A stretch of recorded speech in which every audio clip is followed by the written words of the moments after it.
as I promised you last week, we have Bill Cloud back with us from Shorashim Roots Ministry, Shorashim, which means roots. And Bill, it's good to have you back. I'm glad to be here. Let's continue on. We have communications from the basket of deplorables out there. And last time we were talking about your terminology, which I also embrace, in making a distinction between Jewish roots and Hebrew roots. And there were some other questions that came up that really are related to that. And I think that we can continue on with this. How do we celebrate the Feast of Trumpets? Is there anything we have to do? Well, it is a memorial of blowing of trumpets. It is a day that we don't work, and those are things that are laid out there most definitely. But when it comes to any of the feasts, and any Sabbath for that matter, there are things that are written, but then there are things that I believe that are implied. That, and by that I mean, if I can do the religious aspect of it, I can blow a shofar, I can stop working. But what is it really about? It's a memorial of blowing of trumpet. It is to awaken me. It is to alert me. Hey, there is a very special and very holy time approaching. It is a time to kind of awaken ourselves from our slumber. I think Paul alludes to Yom T'rua when he talks about, that we are to awaken from our slumber. And so the sounding of the shofar, the memorial of the blowing of trumpets, is, in my experience, has been a time when not only do I blow the shofar, not only do we cease and desist from our work, but it's a time to ready myself for these other feasts and festivals that are upcoming. And there's other things that we could go into that come to us through tradition and custom, as far as the prophetic implications and all those kinds of things. Right, and this is one of these prophetic shadow pictures, the Feast of Trumpets. This initiates the fall feast of the Lord, which is yet to be fulfilled in the future. Yeshua fulfilled the spring feast, but yet the fall feast is a picture of what transpires as we step over into the age of redemption. What we have seen happen in Rabbinic Judaism is this has really been superseded on this day that we are to remember the blowing of trumpets. And we go right back to the big issue of the day of the blowing of trumpets, Exodus 19 and 20, where the trumpets blew to bring us to the base of Mount Sinai, the shouting down of the commandments, in which was so awesome. We said to Moses, please, we can't bear this anymore. Right. You go up and you speak to the Almighty. Whatever he tells you, you come back and tell us. We promise we'll obey, but do not let us stand under this fire and see this mighty spectacle again. We are afraid we're going to die. And the Almighty said, they've well spoken what they've spoken. Okay, I'm not going to do that. I will speak to you, Moses, and I will send another prophet in the future that you must shema, one who hears directly from me. But I never, ever want you to forget this day. From now on, the first day of the seventh month, you shall have a memorial of the blowing of the trumpets. You will rehearse this thing as long as heaven and earth exist. But what has happened in Judaism? It's been turned into Rosh Hashanah. Rosh Hashanah, yes. Which, the head of the year on the first day of the seventh month, it automatically tells you something. And this was what was admitted to me by the head of the Israeli New Moon Society, which is a group of ultra-Orthodox Jews who were set on, and really their goal is to reestablish the ancient biblical calendar that was used in the time of the temple, realizing that they're not going to put it into effect until the Messiah comes, but they know how it's to be kept. And he said, Rosh Hashanah on the first day of the seventh month is a rabbinic tradition. True. He said, we made it up. The month of the Aviv, when the barley is Aviv, this is when the beginning of the year is.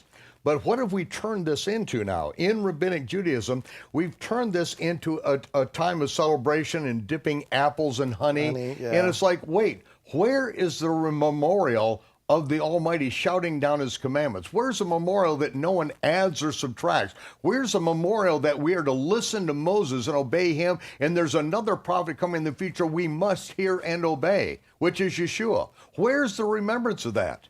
Well, and going back to what I was saying, you know, all of these things, even though they have a corporate application, I think they also have an individual application. He's speaking to me. And so in the memorial, the blowing the trumpets, which is reminiscent of the voice of God declaring his words to his people, it is a time for me as an individual to awaken that within me, to remember these things that he has spoken, to reaffirm and to reassert, you know, my commitment to keep the words that he's given us through Moses. So just like everything else where man gets involved, the traditions and the customs kind of supersede, because those are the things that tend to appeal to and appease the flesh. You know, even down to, you know, dipping apple in honey. You know, nothing wrong with apples, nothing wrong with honey. But that's not the goal But here. if they That's take not us the away objective. from what Right. we're supposed to remember, then this new tradition becomes a thing we remember instead of what we are supposed to remember. Exactly. And so we have to return to what is commanded, not what the customs and traditions are, however harmless they may seem on the surface. We need to get back to the commandments of God, because your traditions, he says, have made the commandments of God of none effect. Yeah, and that's right. the danger. So, Absolutely. And in the Hebrew, it's that tradition is the word takanot. Right. The laws enacted by the Pharisees which change or negate biblical law, that is what they hold in supreme over the Scripture. And that's unacceptable. well, and this harkens back to something we talked about in another segment. We have Jewish roots, or things that people refer to as Jewish roots, and so that insinuates that we should look to Judaism and to the Jews to give us the answers to how we do these things. Where if we use the term Hebrew roots, it opens up, as far as I'm concerned, encompasses much more. We're not looking to a religion to give us answers. We're looking to this book to give us the answers. That's right. As Abraham was the first Hebrew, he was a friend of God, and that relationship is what brought about. Right. And he heard what God said, and he did what God said. We've just got a couple minutes. I believe that this next question relates to this. Sukot, I know we're supposed to have a sukkah, but I can't afford to take a whole week off. How can I keep Sukot without breaking the law by not camping? Well, don't go camping. We were talking about this a little bit, you know. Sukkot is one of my favorite times of year, I have to say. And it is a time. Especially in America, beautiful, beautiful weather. Right, And, crisp air, you know. I love it. I enjoy it. But even then, we have to be careful that we don't allow the things that appeal to our flesh and appease our flesh to overtake what this is really all about. You know, we remember that he led us through the wilderness. That in that time he led us through the wilderness, we didn't lack for anything. We didn't want for anything. And so it is a time of remembering. It's a memorial of a sort. And we also, I believe, anticipate. We're looking at it as with anticipation of the kingdom to come. We're moved into the age of redemption.